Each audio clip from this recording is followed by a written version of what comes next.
Do you get frustrated when you've had a really good idea about something, but you just can't convince other people of how brilliant it is? Or perhaps you're sick of trying to make changes at work, which you know would help everyone, but you just can't seem to get anybody on board. This is something I've struggled with a lot. So this week on You Are Not a Frog, I'm joined by Toby Moore, communications specialist, writer, musician, and curator of the TEDx Brighton event. Toby joins us to help us figure out just how to communicate your ideas so people will listen. Toby shares some amazing insights and practical advice which will change the way you communicate forever, whether it's presenting a talk in front of thousands of people or just sharing an idea in a practice meeting. In fact, directly after I recorded this podcast, I rewrote a talk I was doing the following week, put some of Toby's tips into action and improved it massively. So have a listen to find out what people get wrong in communicating the what, why and how of an idea. Why a traditional call to action really works, and a simple framework which will help you nail it every time. Welcome to You Are Not a Frog, the podcast for doctors and other busy professionals in high-stress, high-stakes jobs. I'm Dr. Rachel Morris, a former GP, now working as a coach, trainer and speaker. Like frogs in a pan of slowly boiling water, many of us don't notice how bad the stress and exhaustion have become until it's too late. But you are not a frog. Burning out or getting out are not your only options. In this podcast, I'll be talking to friends, colleagues and experts and inviting you to make a deliberate choice about how you will live and work so that you can beat stress and work happier. If you're a doctor who could do with more joy and less stress in 2023, join me for a free online anti-challenge in January. Why are we calling this an anti-challenge? Well, every day we're going to share a tiny activity that will actually make your life a lot less challenging. If you know you often put your own well-being last, join us to connect to other doctors, get brilliant tips to help you make time for yourself, and have the chance to win fun prizes and goodies. We start on January the 3rd and you can sign up now at the link in the show notes. Oh, and it's open to all doctors, so invite your colleagues too. It's wonderful to have with me today Toby Moore. Now, Toby is a writer, he's a teacher, he's the curator of the TEDx Brighton event, and in a past life, you've been a marketing and communications specialist. So welcome to the podcast. It's wonderful to have you with us. Thank you. I wanted to get Toby onto the podcast because Toby is an expert in selling stuff. Right. Now, when we talk about selling stuff, we're not talking about convincing people to buy secondhand cars. It's more about convincing people about ideas, isn't it? Selling ideas. Yeah. Taking what's inside that you know is compelling to you and turning that into the language, the ideas, the stories and so on that can equally compel others to act as well. Yeah, for sure. I thought this was really, really important for my listeners because particularly in healthcare at the moment, we need massive change. We need massive system change. And often when we're doing workshops, we get a lot of pushback about, oh, well, I'll never convince them of this, even though it's a really obvious thing that needs to happen. So people need to convince their peers of things. They need to sell their ideas for change to their practices and their departments. They also need to convince people that certain change are needed for the good of the staff, also the patients. And if I'm honest, in healthcare, it doesn't always work that because something's a good idea and we know it's good for the patient, that it happens. And I guess the problems I've seen, I'd be really interested in a second about the problems and the issues you see when people try to sell their ideas, is that we try and convince people out of logic and out of, well, it's in the patient's best interest. And sometimes when that falls flat, we get very, very puzzled. Is that similar to what you've seen in the sort of non-healthcare setting? Yes. There's the old cartoon, which is like, who wants to change? And then everyone's like, yeah, we want change. And then it's like, but who actually wants to change? And then like, no, everyone's like, no, we don't want to change. We just want change to happen for us and around us, but we don't actually want to change what we do. And I think that's ultimately where the issues come from, is that particularly this idea of change. And if you're talking to people that are not in leadership roles or in senior leadership teams or whatever, change isn't their job. It's somebody else's job. You know, there's an issue here that needs to be fixed. I'm here doing my job, and it's the job of the people who are paid to think rather than do to make the change happen. So the idea of then sort of coming in and saying, okay, well, now you need to work these hours, or you need to use these tools, or you need to communicate in this way and not that way. That's what people don't want to do. They don't want to be told what to do differently. They want the thing that is different to happen around them in order to enable them to do the thing that they believe they do so well. And I think that's where ultimately a lot of these things fall down, is that people run off to conferences and leadership retreats and blah, blah, blah, blah, blah. And then they rush back with all of these big ideas and they do them to people, not for people, because so many people in their jobs and their work have experienced this so many times. So that's ultimately where I think a lot of this comes from. And even if change is coming from a really good place, a default position is this is being done to me, because that's how it has happened so many times in the past. Does that make sense? That makes a lot of sense, and people just completely hacked off and have got change fatigue and stuff. Also, what I've noticed, though, is that when change is coming from the bottom, as it were, it's very then difficult to convince the people at the top that this change is needed, or it's a good idea, or it's going to be beneficial. And often people argue for the change with the wrong premise. They often argue the change because it's going to make us feel better, because we'll be less hacked off and annoyed. And actually, the people at the top actually don't really care about that. What they care about is getting the service delivered and meeting their target. So there's a complete mismatch of needs and expectations, and it just doesn't work. Yeah, well, this immediately comes down to messaging, particularly when you're coming from a position of like, I'm afraid of how I'm going to convince people of this thing. You immediately start jumping to the wrong elements. And people ultimately want to know how something is going to happen. And that's ultimately what they want. And that needs to be the largest percentage of the message of the thing. Like with us and when we see politicians going up, we're in such a time of turmoil where like people just keep popping up on our phones and our screens going, oh, we're going to change everything. And you're like, I mean, sure, like, I believe you. And then they go on TV and they're like, well, how are you going to do this? And they're like, well, we're still ironing out the details. We're still deciding that. We're not announcing any policies yet. And it's just like, you're still dealing in just sound bites and compelling ideas or whatever. And like, so they're trying to do this whole kind of like sell the what, sell the why, and like worry about how later. But people ultimately want to know how things are going to happen. But you do have to convince them of what and why first. But the majority of this message has to be how. And just basic like sales training stuff is like, there has to be a plan that people can say yes or no to. So I could like come to you, Rachel, and be like, I'm going to quadruple your podcast listeners, and we're going to 8x your exposure. It's going to be the most fantastic thing. All I need you to do is sign here. If I just offered you those things and they were easy to do, like you'd just be like, yeah, great, Tomes, that sounds great. But there's this bit between convincing you of those outcomes where you're just like, yeah, but how are you going to do this? I'm like, no, we work all that out later. Don't worry about it. You're never going to say yes to that. So you need a plan. And even if that plan is just like, oh, well, in month 1, we're going to implement this tool, and then we're going to measure that and see how it goes. And in month 2, we're going to write a new plan for how we find sponsors and so on. And then we're going to, find someone to help do the outreach on that. And da-da-da. So you can at least see some steps where it's just like, yeah, okay, I get this.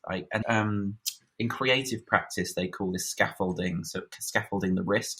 So it's kind of like this idea of, if you're doing a workshop, like a creative practice workshop, and within the next 15 minutes, you want to get people singing like operatic solos to each other. You don't start there.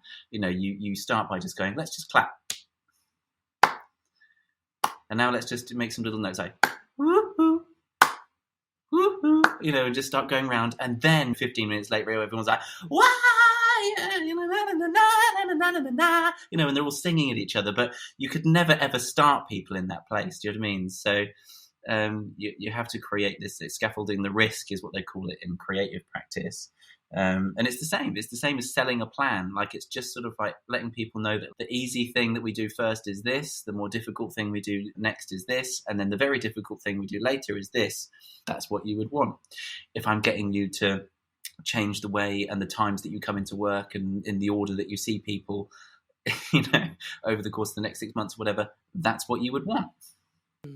Well, that makes so much sense. And I have been chuckling away to myself, Toby, for two reasons. Firstly, I think you promised me you were going to do me a new jingle for the podcast, I did frog. promise you. I mean, I was a couple of glasses of wine into the evening when I promised you that, but I'm pretty sure. We're still waiting, or I could just use that lovely little bit that you've just done. But secondly, I received so many emails from companies saying, we can 10x your listeners to your podcast. Just get in touch and let's do it. And you're right, because I read it and go, well, how? How are you going to do that? Right? How? Tell me. And there's nothing in there about how. So all those emails, it's just like delete. So you've absolutely hit the nail on the head. And that example you gave at the end, exactly, we've got to sort out how we see our patients and how we do it in a resilient, sustainable way. Just telling us we're going to do that does not help. But if you said, right, well, we're going to start with this, then we're going to go on to do this, and then we're going to go on to do this. So I can totally see how that's really important. And it's really obvious, but I must say it's not something that I would have thought of, or I think most people working in healthcare, because we've never been taught how to do this stuff. We've never been taught how to sell our ideas or market our ideas. So you mentioned about thinking about the what and the why, and we all know the Simon Sinek start with why thing, and so it's drummed into us. You've just got to tell them the why. There's a misleading tenet within the Simon Sinek start with why thing, because the start with why thing is all around you understanding what you do. Okay. The premise is that if you don't understand it, then you've got fuck all chance of somebody else understanding it. So you need to get clear on your why. And I do a lot of work in my teaching. I do a lot of work with like artists, musicians, that sort of thing, and like trying to get them really clear on kind of like, yeah, but why are you writing an album? Why are you doing a tour? Why are you creating this musical brand? And then it's like, oh, well, I just really like playing guitar, man. And it's just like, yeah, but why? And you scratch. And all of a sudden you get to like the heart of this thing of just kind of like, oh, well, when I was a child, I experienced this sense of loss. And then this happened and then that happened. And you're like, oh my gosh, there's a story here. Like there's a reason. And then you can like capture that. And then you're just like, oh, okay, there's that why. And if they know it, then they can put it in front of people, and they can do that in subtle ways, which is just kind of like making sure that when they create like songs, music, art, like writing, branding, like all of this stuff is informed from that place of why. So then that why is always showing up authentically, whether it's like easy to spot or not. Or you can be very, very direct about it, and it becomes the headline of the article, it becomes the album name, it becomes the title of the TED Talk, what all of this stuff, but the important thing is that what it is. So that's kind of like the why bit. And it's more important for you to understand it than it is for somebody else to, not more important, but like that has to come first. And then there's the what. But quite typically when we're explaining things, and I think this is one of the kind of misconstruals of the start with why, is that actually people want to know what first ultimately, but it's all about proportion. So what has to be over in seconds. And you can come back to it later if you want to justify it. But like, if I just say, oh, you're going to go through this door and see someone now because of the gangrene on your leg. And obviously you want that gangrene to go away because you want to have a blissful life where you can be mobile again, right? So just walk through this door and see this person. And you're like, who's this person? Like, what are they going to do? Whereas if I just say, oh, there's a doctor the other side of this door that specializes in gangrene legs. So what you would really like is to go and see the doctor so that she can give you some treatment and some ideas on how to move forward with your gangrene leg. So you need that sort of wrapping paper of what around the thing. And it's the same when you arrive at websites for like consultants and stuff, and they're like, or coaches or something, and they're like, oh, I work with individuals and groups of collectives in order to enable the greater potential within our inner selves and unlock greater prosperity in life. And you're just kind of like, yeah, but what do you do? I'm like, oh, I'm a life coach. And you're like, oh, okay, yeah, I get it now. But all I needed to know is that you're this person that I can book for 45 minutes to talk about this stuff, and then tell me what the stuff is. So, and it's the same with these projects. This is why getting the kind of like the what bit of a big change project. I remember being a part of, and this was a done to me story, where I was working for a very big organization, and we'd just been bought by a private equity company, and they had brought in one of the big four big consulting firms to come in and do this transformation project, but really what it was, a cost savings project. And it was called EFG, Efficiency for Growth. That was the name of the project. And this company owned lots of private schools. And it just immediately got nicknamed by all the teachers within the school as efficiency for greed. And of course, they came in, and whoever it was, they were just kind of like looking at this thing, and then they were like, well, the biggest cost is teachers, so let's get rid of the teachers. And they ended up like within 6 months, they got rid of like 30% of the teaching workforce. And then 6 months later, they had to bring them all back in on part-time contracts because they were like, we can't run schools. Funny that we need the teachers, yeah. Bonkers. But you'll see it in like, I'm sure you'll see it in like big projects where like NHS trusts come in and they're like, we need to get rid of the consultants or the nurses or the lab technicians or something, and then they're like, where did the people go to do all the work? What we need is more managers. Sorry, just to cycle back to what I'm really talking about here is kind of like, what do you call this thing? Like, and sometimes you have to call a duck, right? What are you trying to do? This is the important thing. It's just like, and this is where like the snappy headlines matter. This is where language really matters, because words that people can connect with and understand and don't need explaining to them and feels like their language. And this is the magic of all of this, is making people is mirroring people's thoughts and feelings back to them. That's where the magic comes between like your thing and their thing, because your thing is this and the language that you resonate with is this. But then how do you put that out there in the world where people look at it and be like, yeah, I get that. And that's about finding this kind of like intermediary language where it feels like you and authentically you, but it also to the audience, to the listener, to the reader, it mirrors their thoughts, feelings, needs, etc. back to them. And that particularly with internal projects, that's always missing. 100%. And what's going through my mind now is, what do you do when the reason it matters to you is very different to the reason it matters to the people you're trying to sell it to? Then you can't win. So then you have to articulate the reason differently, or you have to make the reason valuable. There's that kind of like, well, we're not stupid. Like, don't talk to us like we're stupid kind of mentality. And there's a lot of truth in that, because people go, well, if we just say it like this, like they won't know. They won't, And it's like, they know that you're measured on this, and they know that these numbers and these things are important to directors of this and senior whatevers of that. They know that stuff's important. So it's that kind of like, okay, well, let's look at this like a matrix of, things that are important to you, things that are important to me, things that are important to the patients, things that are important to the community and so on. Really what it is, it's about being honest, but it's about being honest with yourself first. So then you can then mirror that honesty back to the people that you're talking to. And it's okay. It's okay for me to want something that you don't want. Like, that's okay. But just tell me that you know that that I know that you don't want it, and that a part of doing this work is I would like to achieve this, but I also recognise, so it becomes mutual. It's quite basic at a human level. Yes, but it's quite complicated at an organisational level.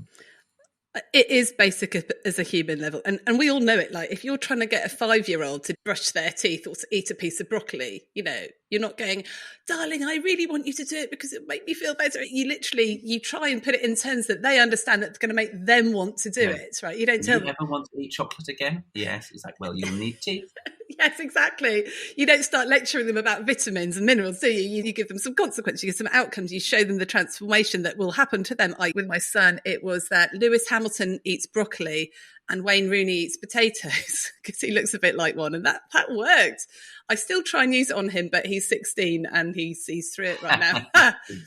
Yeah. But I think that is something we fundamentally get wrong, is when we're, particularly in healthcare, when we're trying to convince people of our ideas, and particularly when I'm thinking about resilience and a lot of the stuff around putting boundaries in, how are we going to make this a better place to work? How are we going to make it so that we can thrive in this work? And that is good for everybody, because when people don't thrive, when they burn out, they leave, more pressure on everyone else, eventually the system collapses. So actually it is better for everybody. But what we do is we go in sharing ideas or trying to have conversations thinking entirely about ourselves, not thinking about the customer.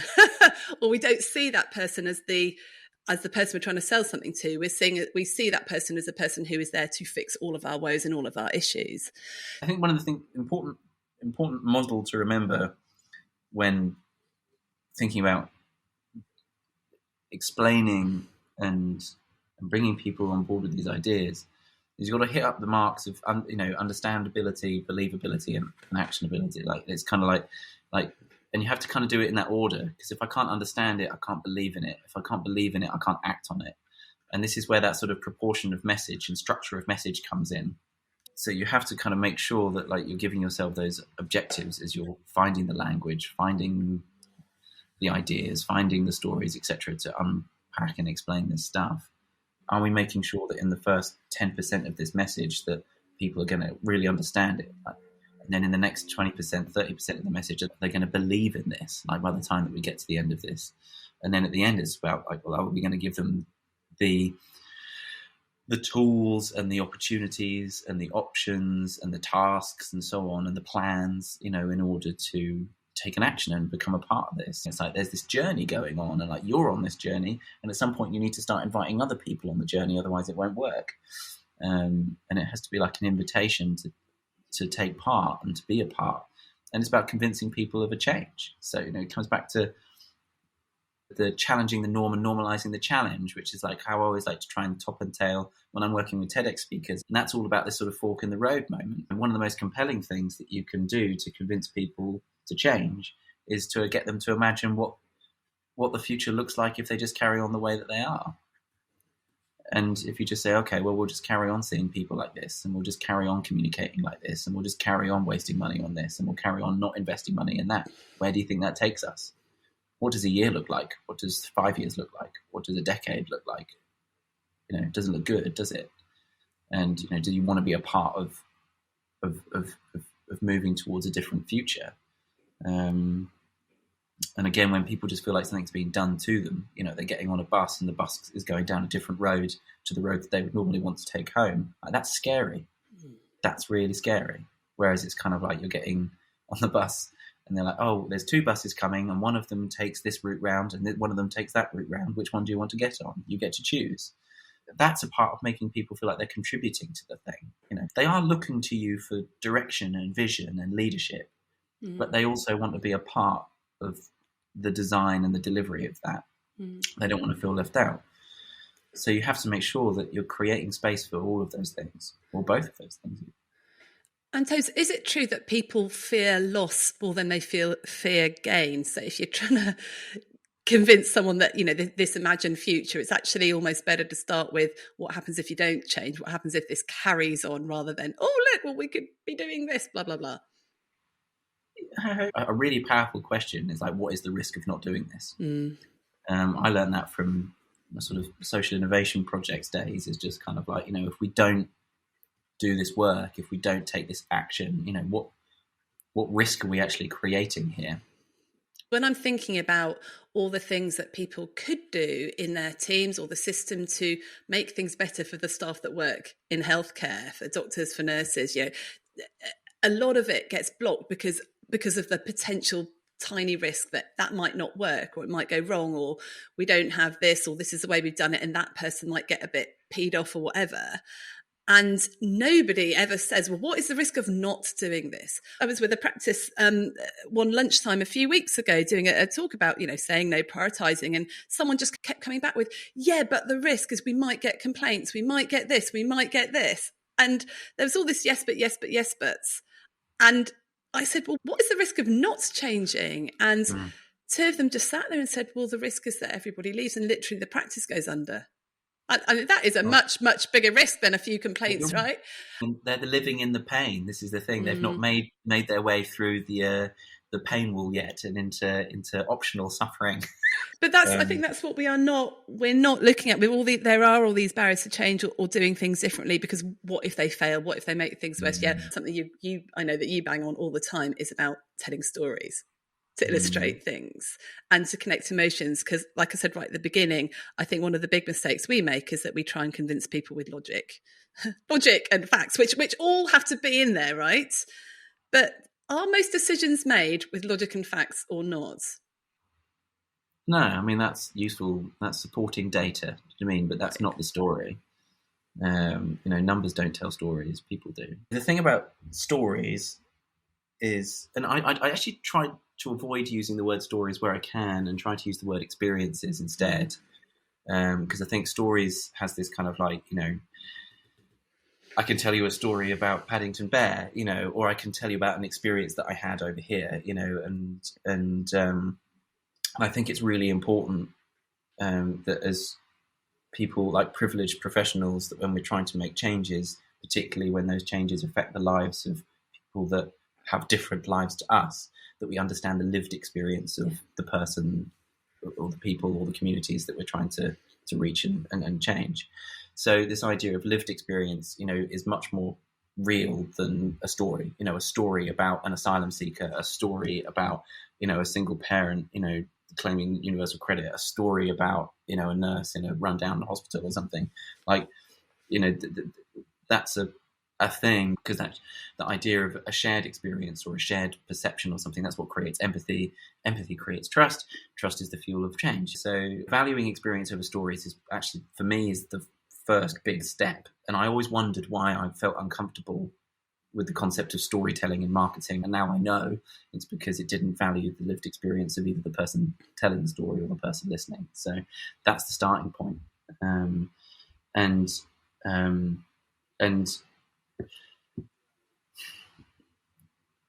so really understanding kind of what experiences have I got that would be useful, valuable, like offer something to the people that I'm trying to communicate with. And then where's the space in that conversation for their experience and experiences to come through as well. And then being thoughtful and strategic, but not manipulative, around kind of like understanding where those points meet and then using that as an opportunity to build a relationship and build trust.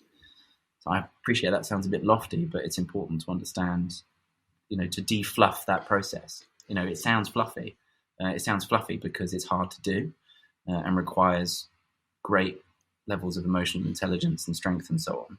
I think you're absolutely right. The way to de-fluff it is just to talk about your own experiences, because I've heard a lot about storytelling when presenting. I've had with you and with other people had presentation skills workshops, and it's all about tell a story. And I'm like, well, I don't have a story about that. And then I remember you said to me, but you don't need to say once upon a time. I was like, you just need to go, the other day my friend turned to me and said, that is just as much a storytelling, but that's a lived experience as it is. And I think that really helps people, just having snippets of lived experiences rather than thinking they have to be a brilliant raconteur, because not everybody is, right? Yeah, and storytelling is very different to the story, and then the experience that informs the story is very different to that too. So you get to choose where you come in. Do you know what I mean? And I think that the good thing about lived experience is people can't question it. People can't go, no, that didn't happen to you. Like, well, it did. Yeah. And feelings as well. For me, it's about understanding the basics of this stuff first. It really is. And I'll bang on about them and I'll bang on about it. But if you can't get the structure of the thing right, the explanation of the thing, the idea, whatever it is, if you're doing a talk, writing a book, putting a PowerPoint presentation together, structure, is the absolute essence of being able to convey an idea successfully. So you have to start there. Can you just say a couple more things about structure? I know we haven't got that much long left, but in 2 minutes, how would you suggest people structure things? For me, there's some really simple best practices here, which is mentioned earlier, the top and tail of challenge the norm and then normalize the challenge. So that's about understanding where you want to start and where you want to end up. So start with painting the picture of the two futures, the future where you do it and the future where you don't. And that immediately creates the risk opportunity profile in front of people and presents them with a choice. And now they go, okay, well, if I listen to this person speak for the next 20 minutes, I get to understand how I make this choice. And then it's understanding that what, why, how structure. And again, starting with what? Like, name the thing, create an expectation. You don't need to justify anything. You don't need to provide any evidence. You don't need to provide data. You don't need to tell stories. You just say, this is what this is. This is what we're trying to achieve. And again, seeding expectations. So it's like, if you listen to me for the next half an hour, I'm going to tell you why this is important, how we're going to achieve it together, if you choose to. And then you get to start talking about why, and that's all of your reasoning, and that's unpacking the risk, that's unpacking the opportunity, that's talking about, that's bringing in that element and that layer of experience and story and so on. And I always like to make that, if we want to proportion it, it's like, what is 20%, why is 30%, and then finally it's the how, which is 50%. and that's the thing that everybody came for. But you do need to convince them that the plan is worth pursuing in the first place. So you have to get that what and why over the table and convince them of it first. But like, then just park it and then be like, okay, well, if you all believe that carry on the way that we are ain't going to happen, ain't going to work, it's not going to serve any of us, we need to change. This is the vision that we have for where we would like to end up. This is what we're calling it. We're going to name this. We're going to call this is our destination. This is where we're heading. This is the things that we want to achieve when we're there. The reason that we want to do that is because, our incentive is this. Your incentive is this. The patient, needs to experience this, and so on. Like, these are important things. And if we don't do it, X amount of people will experience this. This suffering will happen. These issues will get worse, and so on. And then it's like, so how do we do this? Like, it's all good and well, like we can dress this up and be sort of like, this is this miracle place, but like, how do we actually do it? And then it's just step 1, step 2, step 3, step 4, first thing is, second thing is, third thing is, show it as a map, draw it as a timeline, like make it a set of steps, turn it into like some kind of analogy or whatever, make it a thing that people can be like, oh, okay, yeah. And then it starts to become like a tangible thing. It's a product, it's a brand, whatever is that thing that people can leverage onto. I recently saw someone where they just used the word build, and then it's B is be braver, U is unite, and it's just kind of like simple stuff just for people to hang around. But that's where the how stuff really is to make it like really physical and tangible. And then it comes back to the top and tail, the challenge, the norm, normalize the challenge. And it's about, to quote this guy, Dr. James Mannion, that I did this work with recently, where it's just like, how do you take the impossible and turn it into the inevitable? And this is this normalizing the challenge piece. It's making it feel normal, and it's about making it feel achievable and getting everybody in a place of belief. As you were talking, I was thinking, would this work for really small things as well? And it so totally would. Yeah, it totally does. It totally does. It works for everything of every size. Just to break it down, just really simply, it's challenge the norm. What's wrong? What could be right? What is it? Like, name it, create an expectation of what that future could be. Why? Sell the risk, sell the opportunity. How? Sell the plan. Normalize the challenge, make it feel real. And if you compartmentalize your thinking, your ideas, your language into those boxes, and then whatever you're doing, PowerPoint presentation, talking at a conference, putting it in a how-to guide for the staff or whatever, like, always follow that structure, making sure that things get unlocked in that sequence. All of a sudden, the language starts to just come out of you. Do you know what I mean? And the experiences just start to come out of both you and them, and the ideas flow, and people feel included, and people feel like heard, and so on. And this is important stuff. Yeah. So funny. So as you were talking, I just thought, what's a really small change that would make a big difference when in a practice? It's literally having a coffee break once a day to get people together. And I was like, oh yeah, coffee. So you could cut the clinic, you could get out of your room, you get free from your phone and get some food. And it's for everybody every day. There you go. That's how you do your coffee break, and that's your plan. Give yourself really, really tight constraints with these things. Start with a sentence in each one, and in 5 sentences, that's 25 seconds worth of talking. And if you can convince someone to take a coffee break in less than half a minute's worth of talking, like, you're winning, right? Yeah. But by seeing what's not there where the additional work is required. That's really helpful.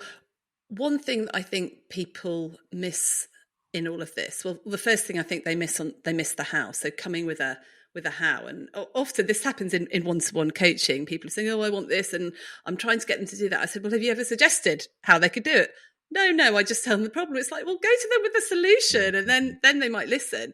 But the other thing is, we're really surprised when people raise objections. So you get to the end of your idea and they're like, oh yeah, but this, but that. And we're like, oh no, they've asked me really difficult questions. But one of the things, if I understand this right, you have to predict people's objections and meet them early. Is that right? And how would you do that?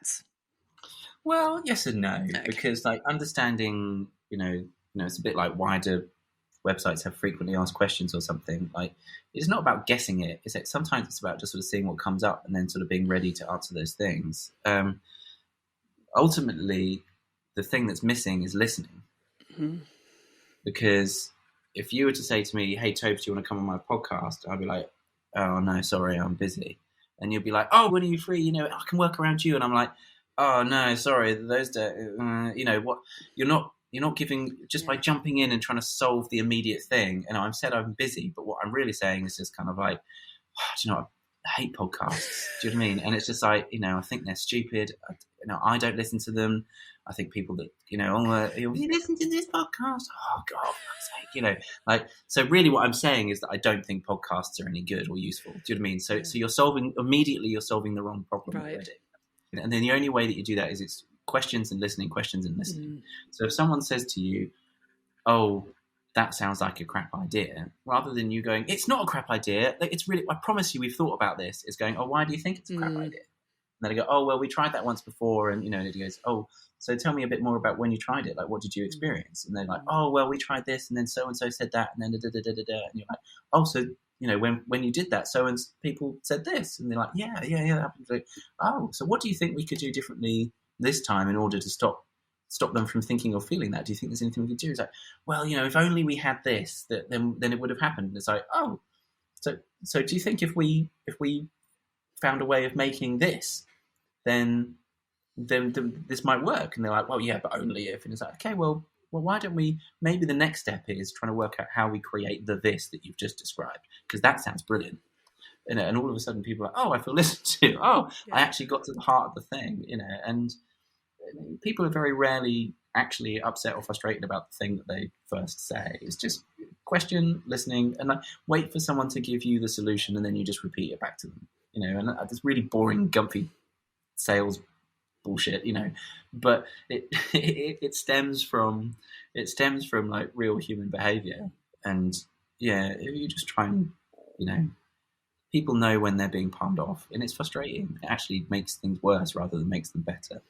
And you don't need to solve the problem there and then. If you're trying to do something and it's going to take 2 years, then you've got 2 years to figure it out. It's interesting what you just said about them coming up with the solutions and then listening and you listening. And one of the things I've noticed that often happens is that there'll be a really good idea that will be presented, but you just then leave it and the committee goes, yeah, well, that sounds really good. So we'll think about that. We'll talk about it next committee meeting, and then we'll talk about it next committee meeting. And then the person that's brought the idea thinks, oh, then they're not going to do anything about it, or they're really enthusiastic. Yeah, they got my idea. They're going to do something about it, and then nothing happens. And then people think it's because their idea wasn't worth it or they didn't want to do it. But often people do need to know what the next steps are quite specifically. Is that right? I mean, so this is me asking you about call to actions. How do we do that so that people actually do take action? Well, I guess it's about like promises and commitments, isn't it? It's okay to shoot something down if you do it